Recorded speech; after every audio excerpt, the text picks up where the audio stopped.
Welcome to the PIO Podcast, a place for everything public information related for police, fire, EMS, and local governments.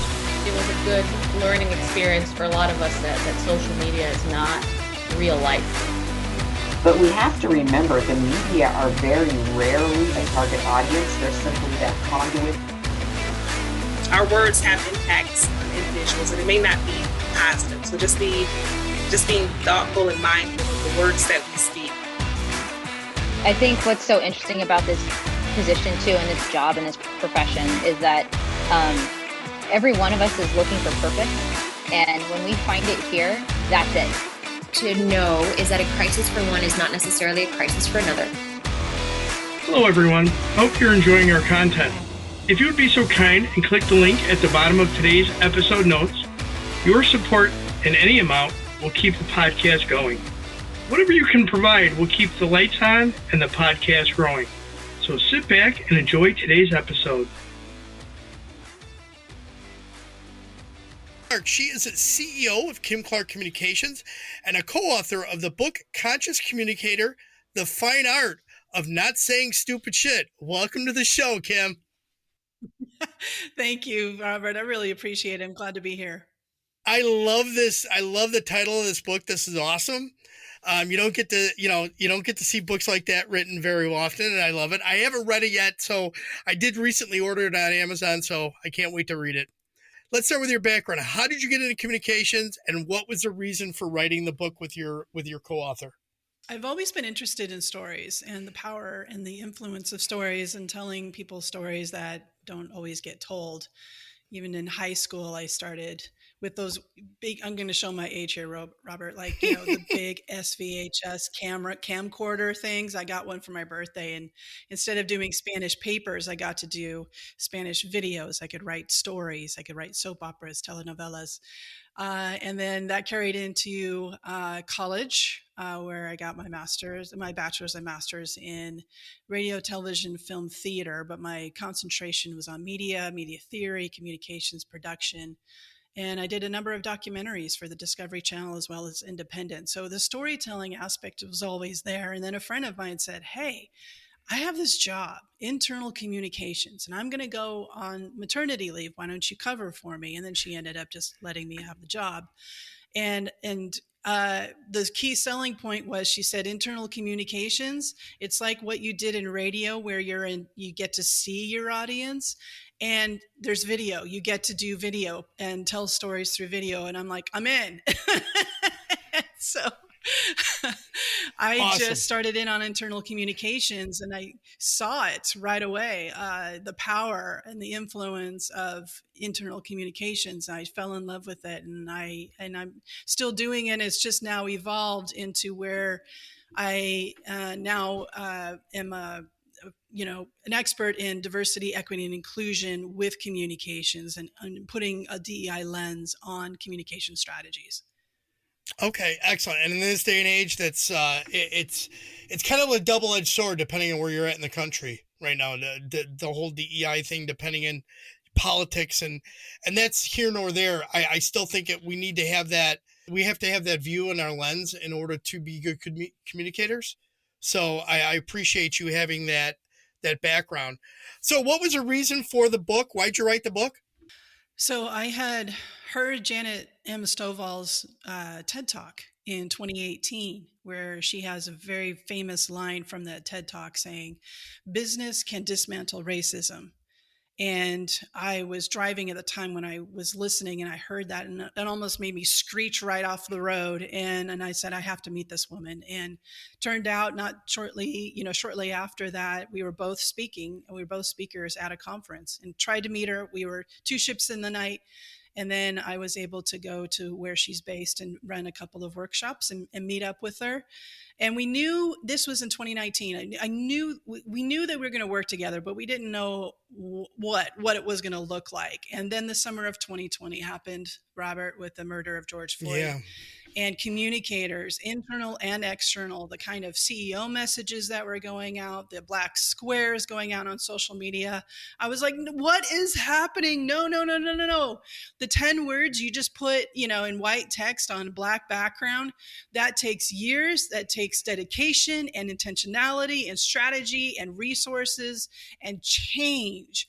We forget that DEI is change management. Yeah. And it takes a lot of money and dedication and time to do that. So when that happened with me and my internal communications expertise and experience, and Janet with her external and executive and speech writing experience, I said, this is the project. And so we collaborated on the book, and then this is therefore the product of that work. Right. You brought this up about just, people rapidly changing colors with the black squares and white letters, and not thinking about that impact without showing that they've actually done the legwork over time.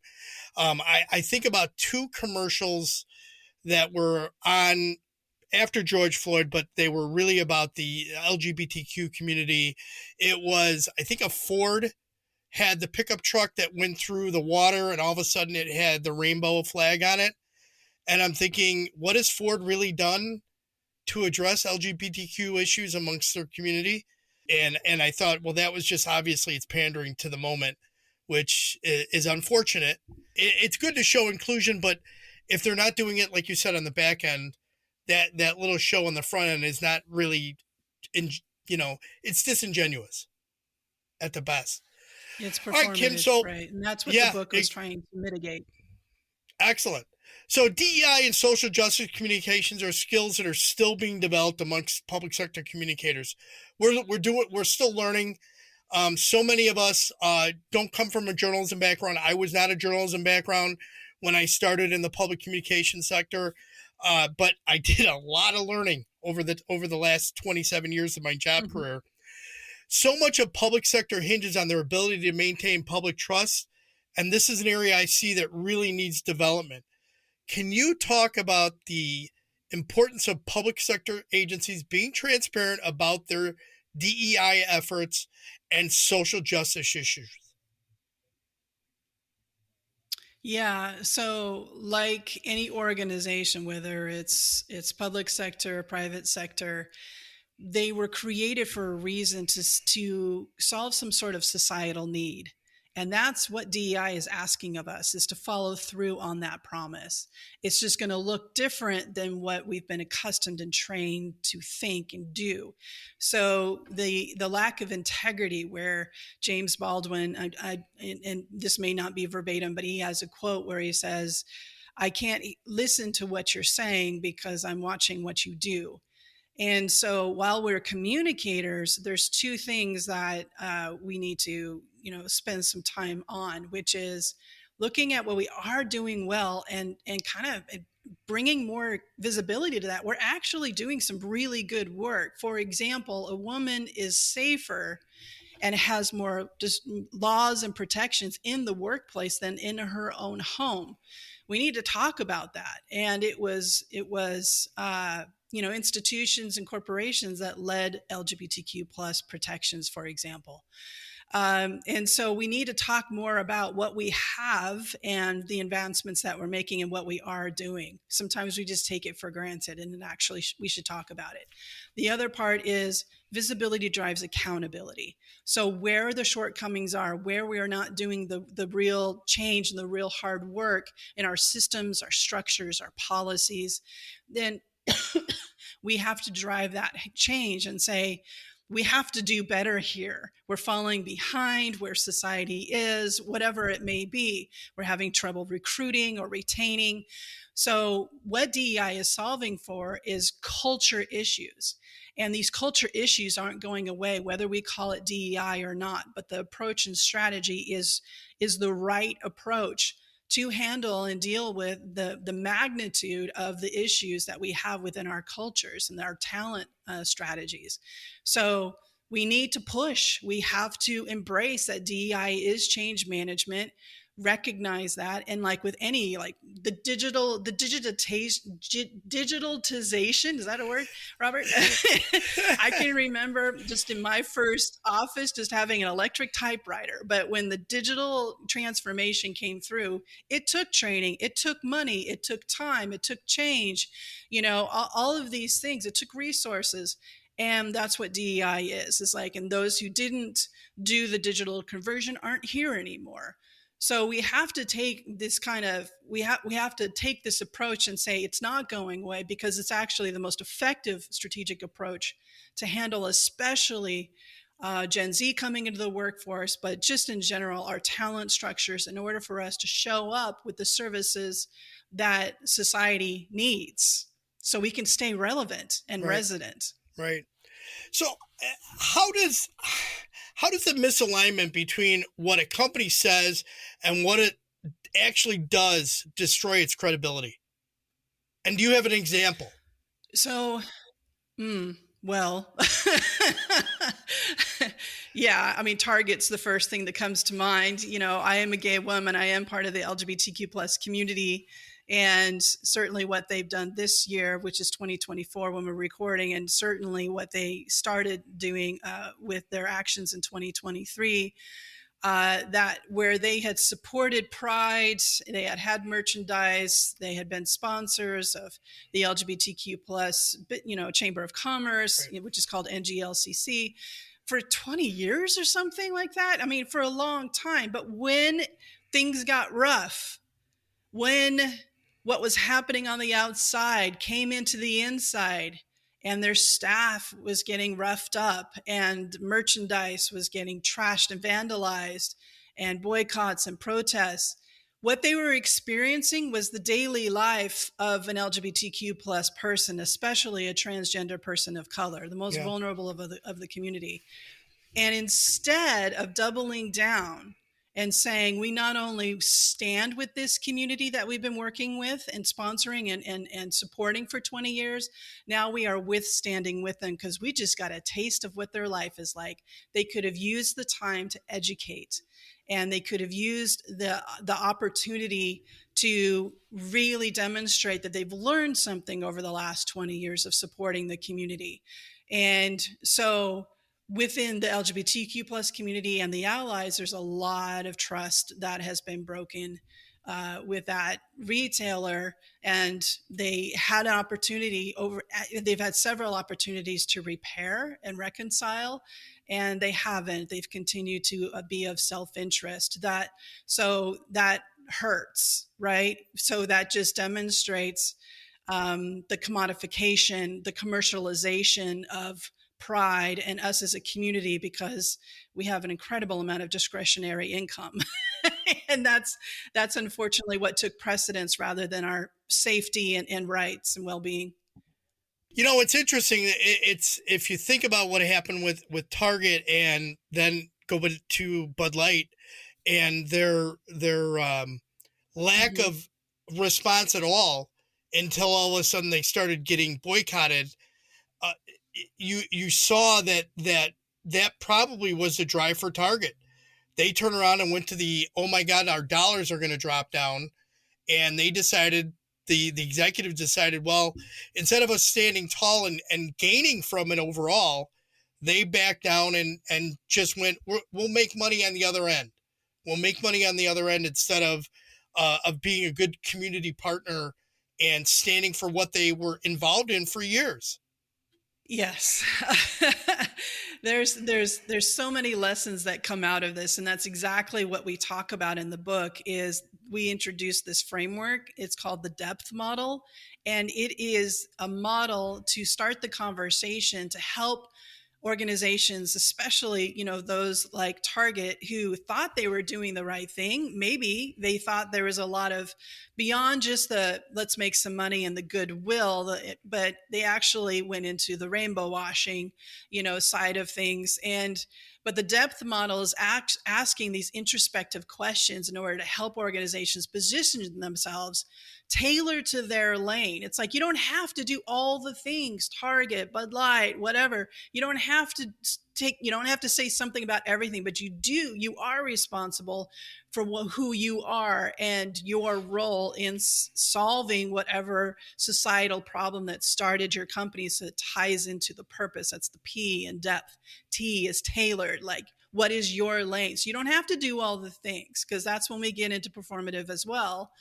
But you do have to do your thing. And if everyone does their thing, then we've got something done. Right. So that's the ask. And so, and so just not to, using the Bud Light, there's obviously a lot we could talk about there. But the one thing I'll definitely bring some visibility to is that when the boycott had started, instead, there was no reach out to Dylan. There was no consideration for her safety on social media, her physical safety, which when there was umpteen amounts of threats, and just left on her own. And just like what Target did with the LGBTQ plus community last year and this year, we're out there on our own. We don't have that backing. Right. And that's when things get scary. And now, a word from our sponsor. In today's climate, you need to be able to communicate, whether you're communicating to those you serve, your peers, or your constituents. Whether you're looking for professional development or to work with a professional, John Guilfoyle Public Relations has you covered.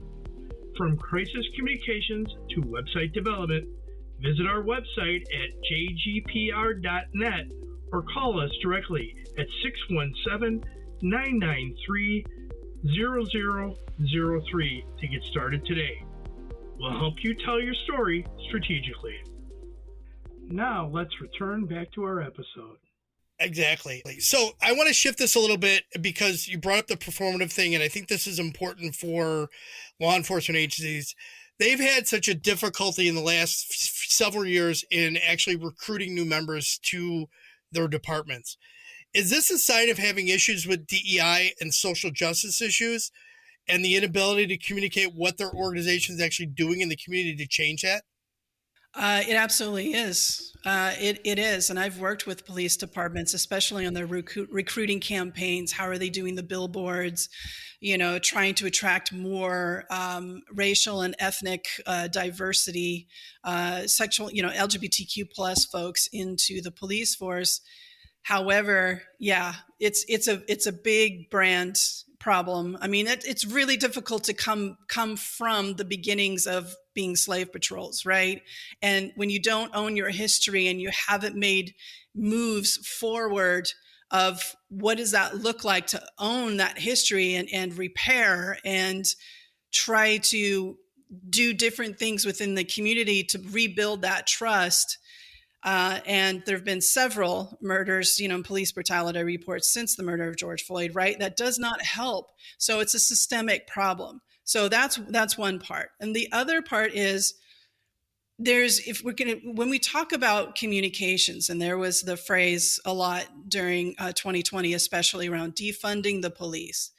Now that phrase didn't make a lot of sense. It didn't resonate or land with people who are not as familiar with the history and the experience with police forces. Like myself, I am a white woman.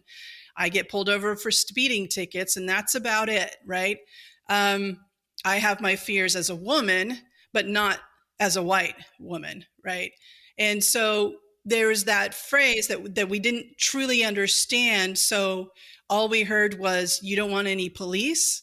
And so that's a big hell no, right? But what the movement was trying to educate us about is that there's literally too much on the plate for most police officers to be able to respond to such a wide variety of calls. Nobody can handle that.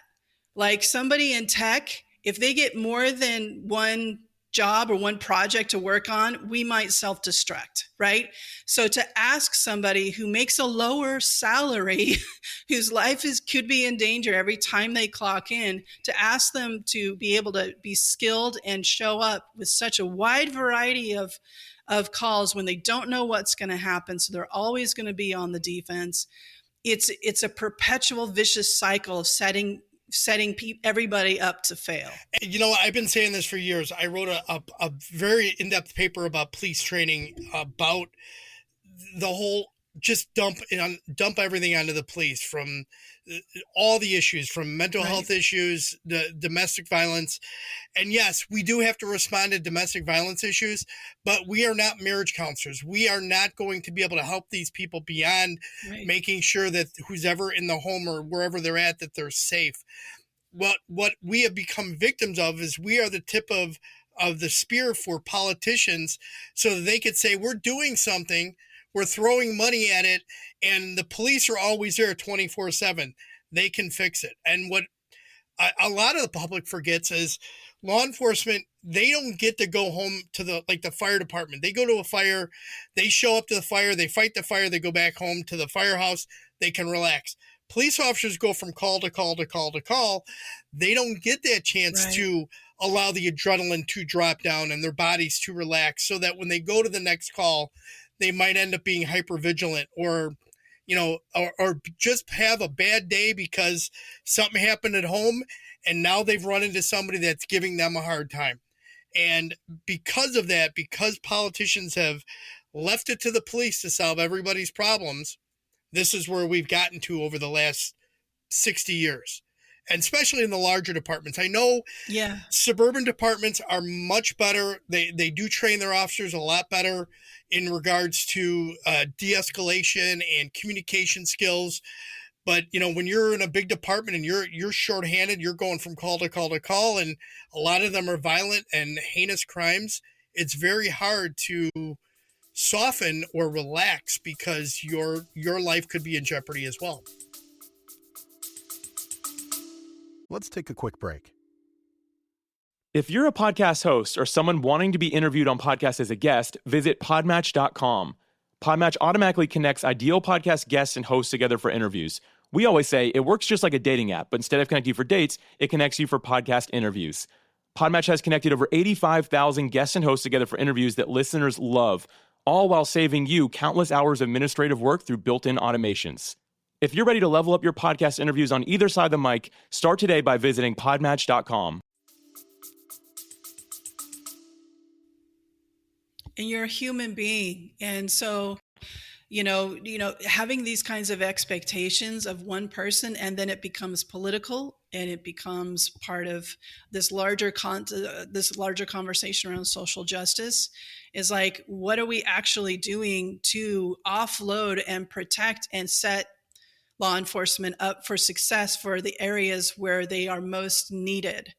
And then that makes a community safer, and it protects the humanity of everyone involved. There's a lot of opportunity there, and I think if we started with compassion, we might get somewhere. And there are some departments that are doing that. When I was in Colorado Springs, we had a program where officers would respond, as well as a clinician and a paramedic. And they would show up and they would go in and do interventions. Once the police were there and they calm people down, they would be the back person, and then the clinician and the paramedic would come in and address those medically related or mental health issues that would come up. Had a very good positive response, 1,000%. and there are a lot of departments out there doing that. And that's exactly what we're talking about, is like, let's the defunding. It's like, let's funnel funding towards allowing police to be police in police situations, but not try to make them a one size fits all, a Jack or Jane of all trades. So I had a friend who's a therapist who would go on those calls, and the law enforcement who would be with her would let her take the lead. And so they made sure that they weren't escalating even by their presence, and they would learn from her, and they would realize like they would have handled it differently, right?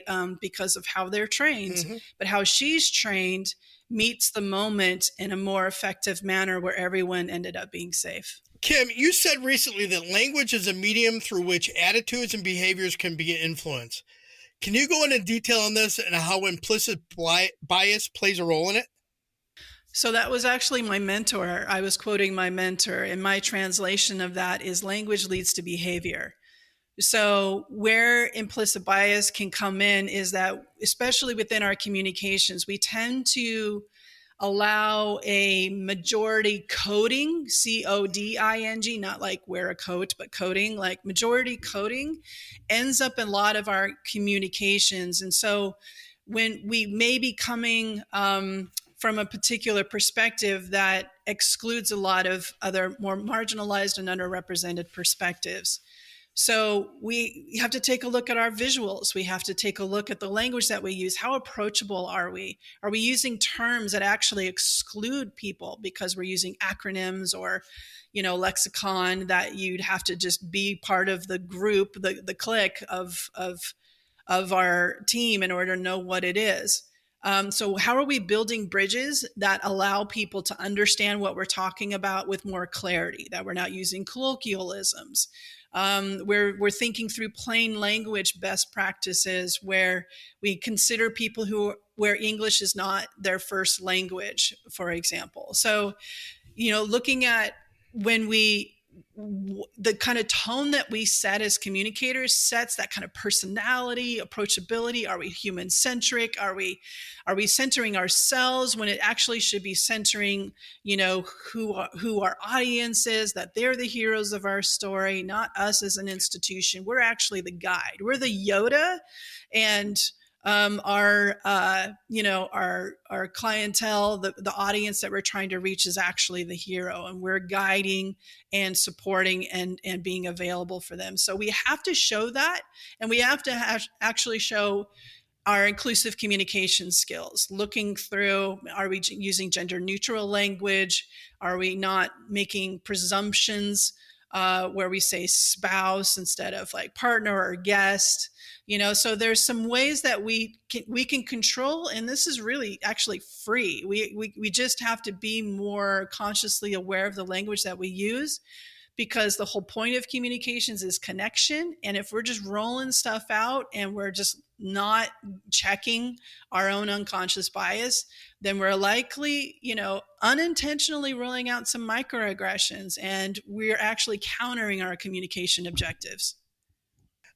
I'm going to talk about language in a minute, but I want to ask you a question. How can organizations in particular, those who have to communicate to the community, to help change that impression of the organization in a way that they're doing it with DEI? Well, one cute particular move that you can make is if you are in a particular state or a county where the term DEI has been co-opted and weaponized, you don't have to lean on that term. And that was something that a lot of us as communicators, especially over the 4 or 5 years, have done. We've leaned on the term as if that's results and that's work. And so a lot of the pushback that we're getting in some states and counties is feedback. So it's forcing us to be stronger communicators, to look at not just leaning on the term, but actually doing the work. So we want to make that shift from activities to outcomes.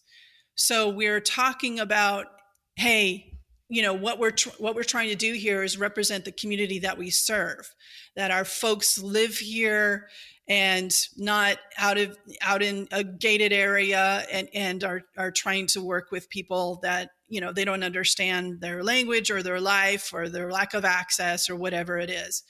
And so we have to tell a more compelling story about the outcomes of what we're trying to do. Like, I do a lot of reviews and audits of diversity reports, for example, and there'll be pages of like, we have employee resource groups and we give this money to here and we have these partnerships here, and it ends there. So those are activities, but this DEI work, it's not camp where there's a whole bunch of activities. There's got to be a point to the camp. So our skills are improved, or that we have these partnerships, or we're employing more people from, a certain demographic. And so we need to be telling that story of the why. What is our why for DEI?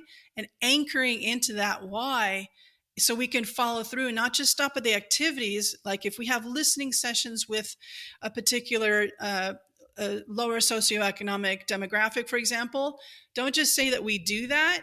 Say why, and what are you doing with that information? So we are talking about outcomes, because what DEI actually is it's actually outcomes. So having a diverse workforce is an outcome based on a series of decisions that led to a workforce being diverse.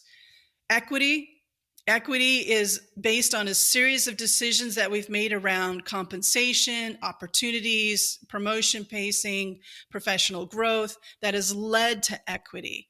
Inclusion is an outcome based on a series of decisions where we have actively, in the moment, DEI is in the details. Every meeting, every decision that we're making, we are including the people who will be impacted by these decisions, so we are better informed in making those decisions, and it becomes more of a win-win situation for everyone involved. So when we understand that DEI is actually outcomes, then let's tell that story. It's a much stronger and more compelling vision that doesn't exclude anybody. Nobody with my skin tone, it's just like it benefits everyone. It takes everyone to do the work. And we as communicators have that great opportunity, and what an honor to tell that story of what our workforce and the work that we do every single day not only matters, but it matters at a scale that could be generational. Kim, what you alluded this before when you mentioned the word spouses versus partner. What are some of the words or phrases that communicators should stop using when it comes to DEI, and what type of language might be more inclusive? You want to look at any kind of power dynamics that may be unintentionally introduced. This is part of that majority coding that I was talking about. Sometimes, for example, I was reading a message that came out from an executive director, and they were using the term. There was some philanthropy work that they were doing, some corporate social responsibility work, and they were using the term poor people, and they were centering the organization almost kind of in a savior position. And that's the kind of unconscious bias that we have to mitigate. So look through our work to where are we setting ourselves up to where we've set up a power dynamic that actually it doesn't look good for us. That's not going to build the trust and transparency that the community is looking for from us. So doing that flip that I was talking about earlier of like, we're the guide, not the hero. The people we're serving are the heroes, and we need to have that kind of humility. So building that trust and connection there. We've got the gender neutral language. Actually, let's talk just briefly about visuals. So when we're looking at the visuals, the graphics, the stock footage, the videos that we put together, maybe recruiting videos, we really want to make sure that we are not tokenizing traditionally underrepresented folks in particular. Like when I was working in-house, somebody would say, we're putting together this recruiting video. We need somebody gay. Can you be in it? And I'm like, that doesn't feel very good. So we want to look at ways, so we want to mature out of the check the box experience when it comes to visuals, as well as cultural observances. Honestly, this is all tied together.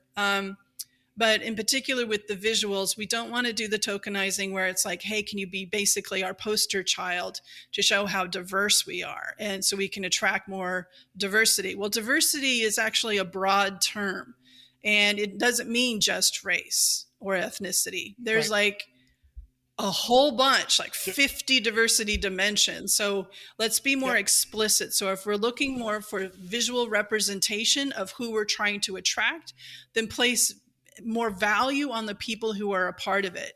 Give them a story, let them tell their story in their own words. Don't over edit it, and don't give them quotes. Don't give them, leading questions that's going to give you what you think that you want, because especially in this day and age, people can read through the lines and they know when you're BSing and when something is authentic. So building trust and a stronger reputation, you got to have the rawness and allow people to tell their stories in their own words. So those are just some tips of ways that you can be more inclusive and accurate and build trust in the kinds of language and visual representation that you utilize. You bring up the visual representation. So I was asked recently to review a relatively small town department's media campaign to recruit officers, and their tagline was "Be the change that you want to see." And the picture was of an officer in full body armor with a helmet on and a rifle. And I said, that's not the image you want to portray if you're telling somebody to be the change. And the person, the media person, that their marketing person from the city said, well, that's what the officers want. I said, well, you're not portraying the reality of what you say you're trying to do is not the reality of what you're doing by showing that. You're going with the same motif and saying that, well, you got to shoot somebody potentially or look like you're going to do it to be the change, and that's not showing anything that's inclusive. And so I gave him a couple different examples, and then the chief called me and he said, well, why did you switch? Why did you make this? And I said, sir, this is why. And he goes, well, they never told me that. And I go, well, I said, then maybe you need to get a new marketing person, because that was one of the ads that I saw. I'm so glad. I'm so glad you spoke up, and just the association of that photo with that phrase, which is Mahatma Gandhi, right? That's from Gandhi, and Gandhi stood for nonviolence. And so, so if you have that phrase of nonviolence, and it's not attributed to Gandhi, and you have somebody standing with a rifle, it's like it is completely out of sync of the point. Yeah. So yep. I'm glad you spoke up and stopped that from happening. Thank you. Kim, is there a question I should have asked regarding DEI and social justice as it pertains to public information officers or communicators? And if so, how would you have answered it? Well, I think something that we have to remember is that this work has to be intentional, and it is really work, and it really is change management. And I have a lot of compassion for communicators. We don't necessarily know all the historical and social context of what we are now needing to talk about and deal with. And so making that shift from kind of this goodwill, feel good version, the sanitized version of DEI, it's like we really have to get into the work. Society is begging for it. Society needs us to show up with the influence that we have. And there's just a new way of doing communications with the DEI lens, whether we call it that or not, but having that DEI lens on our communication strategies is the future of how communications will be done. And it's so needed, and especially in this time of history where we can't really deny with that we're in the midst of a social revolution of some form. Like, things aren't going to go backward. So we have to be thinking ahead, and we have to recognize and embrace at some point, once we get to the point of just kind of acceptance of we're in a time of massive change, not just in the United States, but globally, that these are the times when our character is forged. So there's a quote by an author named Donald Miller that I've been really resonating with lately. And the quote is, "Life is asking us a question that requires action to answer." So as communicators, we have to understand our own DEI why, we have to understand the organization's why, and we're going to have to take a deep breath, and we need to keep moving forward and be that light at the end of the tunnel and demonstrate that this work is important and it benefits everybody, and society is asking for it and needing it. And it's just basically time for us to really show up. Kim, thank you for that. I appreciate it. That's a good quote too, by the way.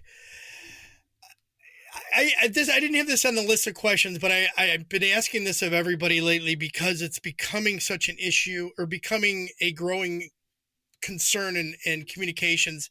Artificial intelligence in communications. What are your thoughts on it? Mm-hmm. I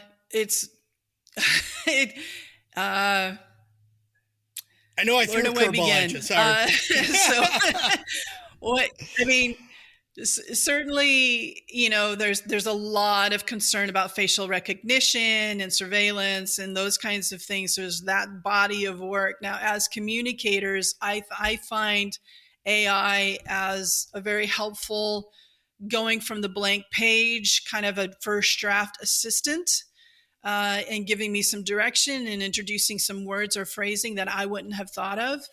There's obviously still a lot of inherent bias within AI.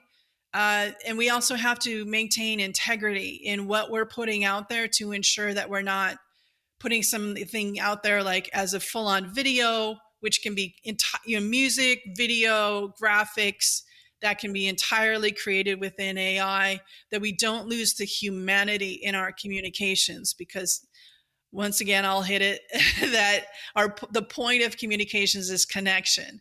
So we have to keep that human-centric approach to our communications, but allow AI to assist us to make our work better than we could have. It's kind of like, especially if you work on your own, most of the time you don't really have a team and you don't have anybody to kind of spar with or get sounding board feedback. AI can be really helpful to give you some ideas that you hadn't thought of. Yeah, I do agree with you on that. It is a good tool to get you started sometimes when you just got to put something to paper. It is a good start there. Kim, let's change this up to go to some rapid fire questions. You ready? I'm ready. All right, here we go. Texting or talking? Talking. I'm Gen X. Chocolate or vanilla? Swirled together. Coffee, tea, or energy drink? Tea all day. Adult drink of choice? I don't drink, so it's a mocktail or iced tea. That's okay. What would be your superpower if you could have one? If I could touch any building and see in my mind all the stories that building has experienced. Oh, that's a unique one. Interesting. Ask permission or beg for forgiveness? Definitely not ask for permission. That's not how change happens. So I would say forgiveness, but forgiveness is for myself. What place would you like most to travel to? I have Muskogee Nation, tribal ancestry on my mother's side. So I'd like to go along the Trail of Tears, where our tribe was forcibly removed by the guy on the $20 bill, out of the Alabama, Georgia area. And I'm super curious of what that homeland looks like and what that trail was. Interesting. Who would you choose if you could have coffee with any historical figure, alive or dead? Dr. Maya Angelou. Be an interesting person to talk to. She would. I would soak it in. Yes, absolutely. Final thoughts. What key points would you like the listeners to take from this interview?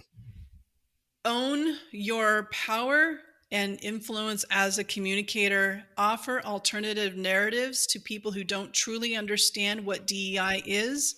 Show them what it is. Own our lane, own our power and influence, and please show up. We need you.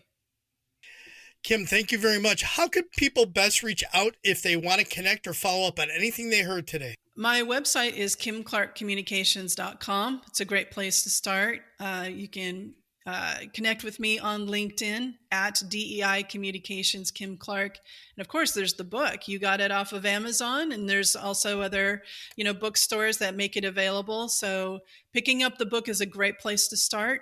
And watch Janet Stovall's TED Talk, my co-author, and the book is The Conscious Communicator, the fine art of not saying stupid shit. So that's a great start. And I will add all of that stuff in. It is. I'll add all that in the show notes. I can't wait to read the book. I'm looking forward to it when I get it. So, Kim, thank you very much for being on the show. I truly appreciate it. Thank you for all the work that you do, and thank you for having me. I appreciate it. That's all for this week. We hope you enjoyed this episode. Thank you for listening. Be sure to subscribe to the podcast to get notified on the latest episode. If you are listening on a platform that allows you to leave a review, please give us a review. Any review is appreciated.